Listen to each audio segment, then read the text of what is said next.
نحمده ونصلي على سيدنا ورسولنا الكريم أما بعد فأعوذ بالله من الشيطان الرجيم بسم الله الرحمن الرحيم فما متاع الحياة الدنيا في الآخرة إلا قليل صدق الله العظيم.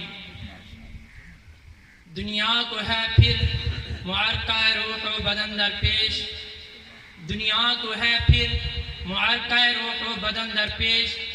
تہذیب نے پھر اپنے درندوں کو ابھارا، تہذیب نے پھر اپنے درندوں کو ابھارا.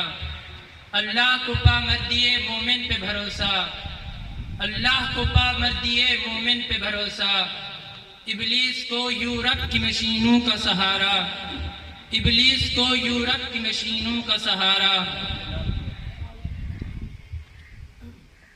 علماء اکرام، استاد اکرام اور ہم سفر ساتھیوں، السلام علیکم ورحمۃ اللہ وبرکاتہ.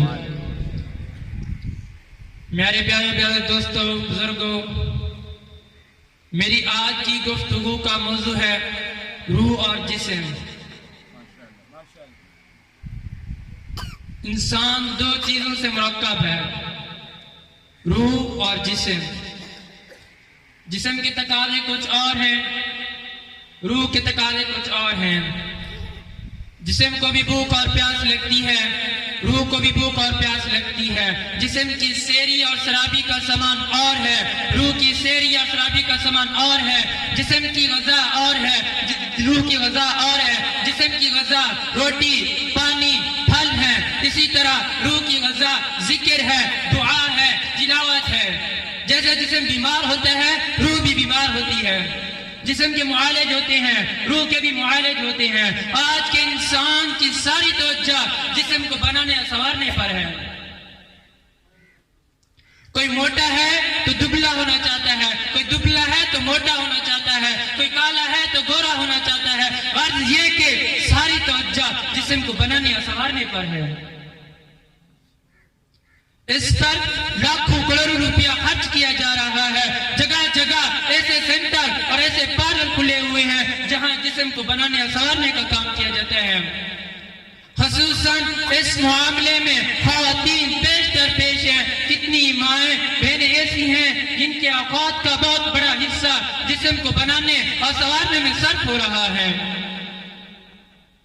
جسم کو تو بنانے کی ہر کسی کو فکر ہے. میں اس بات پر افسوس کرتا ہوں، جسم کو بنانے کی ہر کسی کو فکر ہے. روح کو بنانے کی فکر کرنے والے انگلیوں پر گنے جا سکتے ہیں. حالانکہ وہ اللہ جو ہمارا خالق اور مالک ہے، وہ جسم کی بناوٹ اور آرائش کو نہیں دیکھتا، بلکہ جسم کی آزمائش کو دیکھتا ہے، روح کی آزمائش کو دیکھتا ہے. اگر ایک شخص رنگ کا کالا ہے، اس کے نقوش بدے ہیں، اس کی آنکھیں چھوٹی چھوٹی ہیں، اس کا لباس پھٹا پرانا ہے، لیکن اس کا دل پاک صاف ہے، اس کی روح اللہ کے نور سے منور ہے، میں چیلنج کر کے کہتا ہوں ایسے شخص اللہ کا محبوب اور پیارا ہے.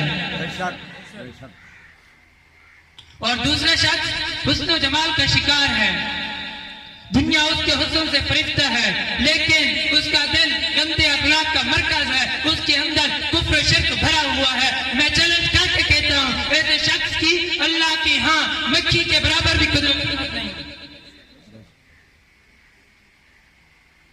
آج افسوس ہے انسان دنیاوی کاموں میں پڑے ہوئے ہیں، دین کی کسی کو بھی فکر نہیں.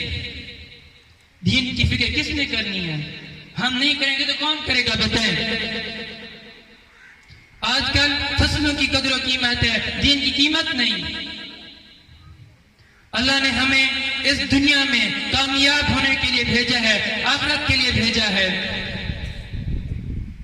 یہاں ہمیں دنیا کے لیے نہیں آئے، آخرت کی زندگی کمانے کے لیے آئے ہیں، کچھ پانے کے لیے آئے ہیں. صحابہ کرام رضی اللہ تعالیٰ عنہ مجمعین کو دیکھیے کہ ان کو جسم کو بنانے اور سنوارنے کی فکر تھی.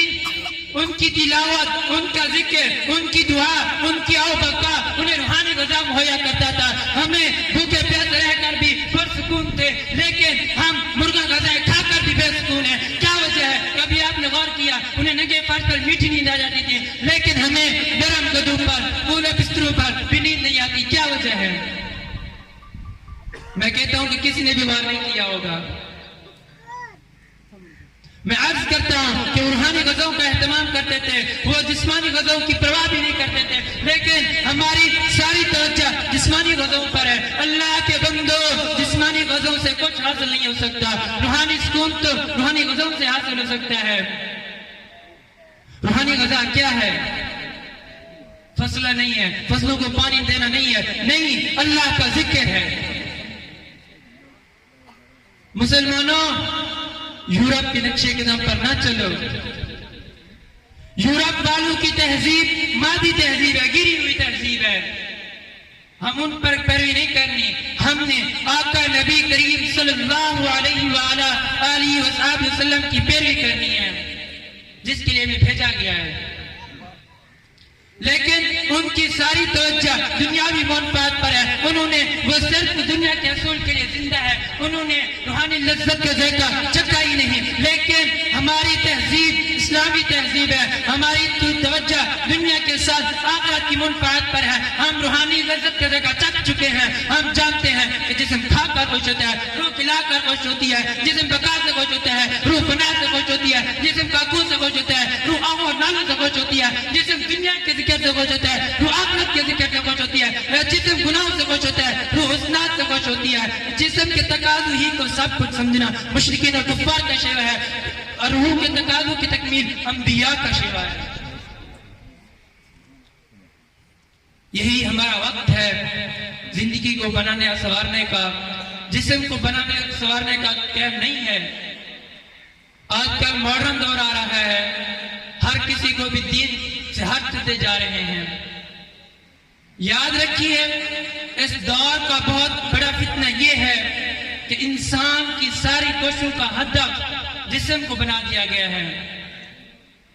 میں اللہ سے دعا کرتا ہوں کہ ہم سب لوگوں کی روحانی تقاضوں کی تکمیل کی توفیق نصیب فرمائے.